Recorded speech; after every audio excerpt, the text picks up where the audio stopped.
Hello guys, I'm Fantasy Studios here, and today I'm going to be showing off my holiday haul. Before I get started into the video, I just want to wish you guys a late Merry Christmas and a late Happy Holidays. I'm sorry I haven't been active recently. I'll make another video, the reasons why, but now's not the time for that. You guys here just to see the I got this year. So let's get started. So one of the first things I got is something that's useful for my YouTube channel. It's the Blue Snowball Ice microphone. This is the black one. This is the new release of the Snowball, not the original Snowball. So obviously this is the one that only has cardio mode, which means that it only picks up audio from the front of the mic. So I already opened it. I already tested this out. It's pretty cool. I already have a pop filter for this thing. I highly recommend this. This is possibly like the best in your budget microphones out there. Definitely useful for YouTube videos or audio recording or for podcasting, which is what I'm planning on doing, making podcast videos. So just stay tuned for that. To go along with my microphone, I got the mic stand. I got myself a microphone stand that I got on Amazon for $13, I believe. Yeah, $13. This is a pretty neat stand. I'll make sure I'll put most of these items I got in the description below, but highly recommend this. This is a good microphone. It's compatible with the Blue Snowball. Doesn't matter which one it is, if it's the original or the new one. Blue Nano and the Blue Yeti. So again, I definitely recommend that. Another thing I got, which is really useful, it's probably going to be useful for my gaming channel. I got the Elgato HD60S.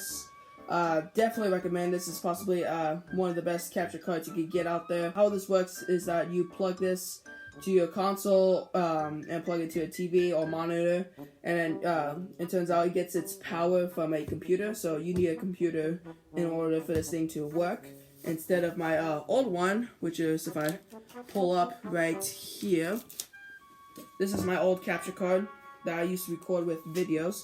And how this one worked is when you have to plug it into a wall to get its power, and the memory goes to a USB port that you have to buy. This automatically saves files to your computer. You don't need to plug in a USB or anything. There's really no USB port to save memory on. It automatically just saves memory to your computer. So this is really easy to use. You just have to download the software, and then you should be good. Another thing I got was a third-party Apple Lightning HV divider. This is a third-party company that made this, so obviously this is not the official one. This one doesn't really work. I tried making a gaming video with this adapter because I was trying to record the HD60S. Because you can record iOS, your gaming footage from your iPhone or iPad with an adapter like this, but I think I might need an official Apple adapter, unless if I need to plug in the a lightning port, which is your charging cable. That's not the C cable. I think that's what I need to do. Last thing I got that's technology would be JBuds, the JBuds Air wireless headphones. My brother got me these, and this is the packaging. They come in a package like this. Here's the actual JBuds. These are pretty cool. It comes with its own USB attached to it. It's one of these weird plastic USB ports. You can still plug this into any other ordinary power brick. Like for example, right here. So like you can easily plug in to any power brick you have. Just as simple as this. So it's really easy to plug into. It's obviously a lot thinner than any other USB ports. It's basically the voice crack. It's basically the plastic right here of a normal USB. So yeah, I really like these. These are pretty cool. I'll see if I can put these in the description below, the link in the description. Now, the moment you all have been waiting for, the figures. I got 3 Godzilla figures this winter haul, or holiday haul, whatever you want to call it. So let me get it out. The first thing I got was the NECA Godzilla Atomic Blast figure. This figure is pretty decent. I mean, it's all right. Obviously, NECA's going for an Atomic Blast look. When I first got the figure, I got this at Target for $20, like always. I was a little bit hyped for it because, you know, it's Atomic Blast Godzilla, and NECA is starting to release Godzilla figures that's kind of has an atomic theme to it. Here's the Atomic Breath, which is pretty cool. I really like the effect. It looks sort of like a I don't know. It doesn't really look, to me. It doesn't look like a 2019 Blast Effects. This looks more like a GMK Blast Effect, because GMK's Atomic Breath looks like a lightsaber. Here's the base. Base is alright. Obviously, there's some ends where are easily breakable. So be careful of the ends. You can easily break these. But it's a nice stand or base for a display. If you're displaying your figure on a shelf, which I don't have them display as this. I just have the figure just display as its own. But it's pretty good. I'm really happy with this figure. And I think it's pretty cool. Now I forgot to mention the box. Box looks amazing because it's got the poster of Godzilla. You know, the blue fins, the blue font and everything. It's got the same. NECA's carrying the same theme. With the boxes with the Kadam figures, like with the original Godzilla, Mothra, and Rodan. I like how they continue on with the boxes whenever they're gonna be releasing a 2019 figure, because it has like this steel like case or something. Anyways, this is your typical cardboard NECA box with the flap and window, and it's got the picture of the figure. Side, just any other ordinary 2019 box with the back. Always looking a little bit different, even though it's still advertised Godzilla, which would be this one technically, because it has the blue poster. I don't know, it's just one thing that kind of confuses me a little bit. They should advertise like the original figure or the Burning Godzilla figure, but what can I do? We got another NECA figure. This would be the NECA Burning Godzilla. So here's the box. This figure, I am thoroughly impressed. Not because how NECA, not because of NECA with the paint job and everything, but for the fact that they actually made this figure look translucent. Obviously from the camera it doesn't look that translucent. Like right here it looks like just a bunch of paint, but once you put this guy through like a light or anything, he's pretty translucent, mostly around the head, the arms, legs, and the tail a little bit. Spines aren't really that translucent. It's just a bunch of paint slapped on with a little bit of shading onto it. Obviously you can't see that because my lighting. He obviously looks like a Dorito. Either way, it's still pretty cool. I would definitely recommend this. Get this a lot more than the Atomic Blast one, because we only have so far. We only getting like 4 Godzilla figures, 4 Burning Godzilla figures. We got the Jakks Pacific one. We have this, which is those two I would say are the most affordable Burning Godzilla figures here than what Monster Arts is releasing, which I might get. Anyway, so I you know what I'm saying. So this figure is just pretty neat. I really like it that much. For the box, it's basically the same thing as the Atomic Blast one, except the only difference is that they may have just photoshopped the background out, and then put like an orange font over it, and it's kind of lazy. I only give it credit because they changed the backgrounds, but other than that, they just put an orange font over everything. Side is the same, except the back is a little bit different, just one picture of it, because he doesn't have any accessories, and this time, the box advertised itself, which again makes no sense at all. So there we go. Another Godzilla 2019 figure I got was the Banpresto. It advertises as Banpresto. Godzilla Deformation King Godzilla 2019. I don't know why they call it just King Godzilla. This is basically kind of like a D4 X Plus, except it's not X Plus.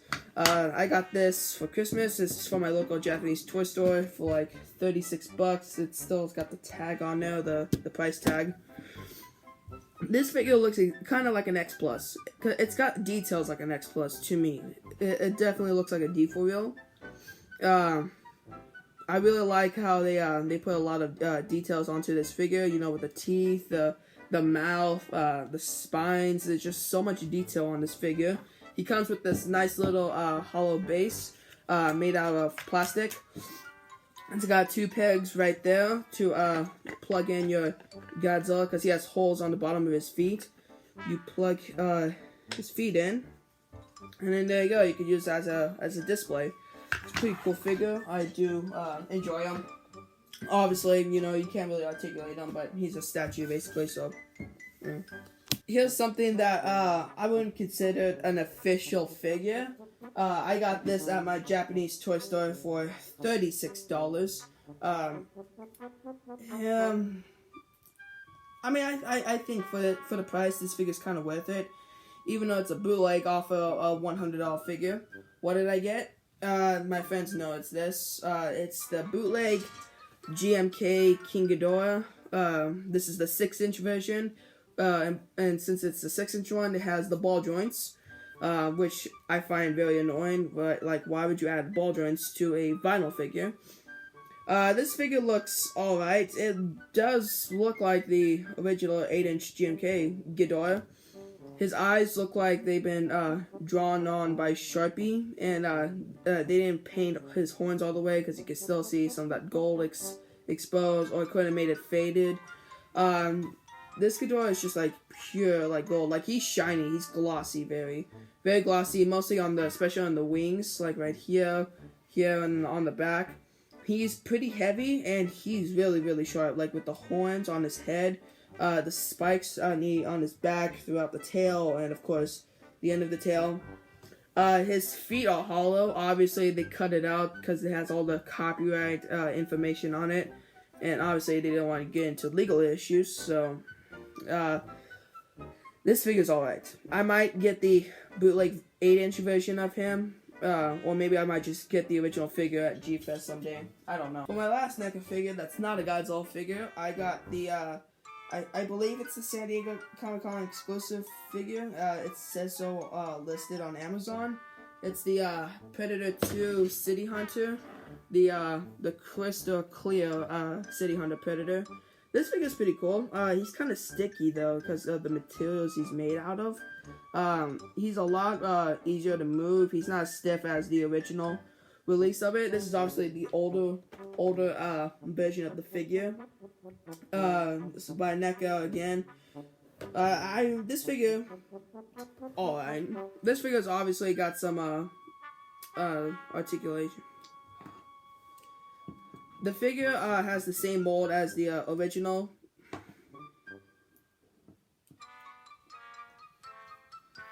This figure does come with some accessories. He comes with a skull. I don't know why he comes with a skull. He comes with the flying disc, even though he has one already installed right here, so I don't know why they include that. I kind of see this Predator as like a camouflage Predator. Some people say it's the camouflage Predator, but to me, I kind of think it's like a crystal clear Predator, because this is an SDCC exclusive. So, I really like this figure. It's definitely my second exclusive I got, because my first exclusive, or actually no, my third, because I have the Blue Godzilla and the Medical Jet Jaguar figure. So yeah, I really like this figure, so it's like my third exclusive figure I have. So.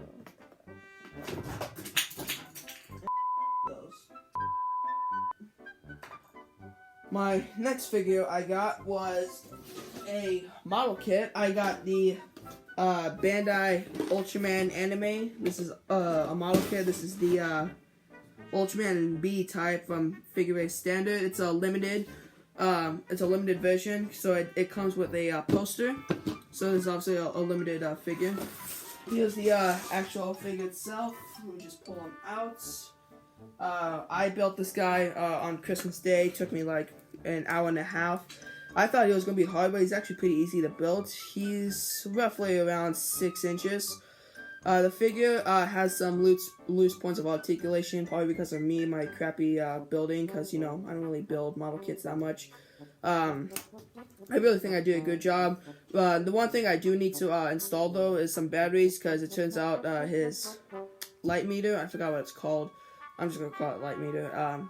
It lights up, and definitely he looks a lot like Iron Man when I was building him. I'm not sure I'm not sure if the company or the producers of the actual anime series did that intentionally, or maybe it was just some coincidence. But whatever. He does come with some accessories that are in the box, like his ray, those other, I keep forgetting the names of it, but you know, those little things he shoots out of his hand to decapitate a monster or something. But yeah, I really do enjoy the figure. I'm not going to mess around with him too much. I'm not going to use him for stop motion, because he does easily pop off at some points, like the back. The back is where it doesn't want to stay on for long, because it obviously just comes off easily. And it's just a pain to even reattach it. But yeah, I think it's alright. It's not as big as some other figures. So there we go. My last two figures are Funko Pops. Please don't make fun of me. One of the first Funko Pops I got, and his hat fell off. I got the Funko Pop. I think it's a GameStop exclusive. I'm not sure. It's a Stay Puft Marshmallow Man from Ghostbusters. I do like Ghostbusters, guys. I think you should know by now. This guy looks a lot like the Pillsbury Doughboy. I mean, just look at that face. His hat falls off a lot because it's a glue seal issue. So I gotta glue it one day. I gotta hot glue his hat so that way it stays on. Here's the box. It's pretty big. Obviously, this is from the 35th anniversary of Ghostbusters. There's a new trailer out right now. That's coming out this year in the summer. Here's the back. I gotta collect all of these to have, you know, the whole 35th anniversary. Yeah, so I really like him. He's pretty cool. He's definitely gonna be looking good on the shelf. I need to add a shelf like Ghostbusters or Funko Pops or whatever. My last one, is another Ghostbusters Funko Pop from 35th anniversary, and that's the Banquet, the Pancake Ballroom. I can't read this. It's basically the ballroom where the guys bust Slimer from the first movie. Peter, you got obviously Bill Murray. He's been slimed already. The late Hal Ramis is right here. You got Slimer right here. It's just smiling happy, even though he's being busted by two exterminators. I really like that it comes with the base and that it doesn't like fall off or anything. It's even got like some of the silverware on the plate smashed on the bottom. The only articulation is it's just the heads. That's it. Slimer does not move at all, which I could see that. Because, you know, you got the proton beams, like, just strapped all around him, glued on him. So, yeah, that's my Christmas haul right there. Thank you guys for watching. Please like the video, even though I haven't been active recently. Thank you guys for watching. I'll see you guys in the next video. Bye.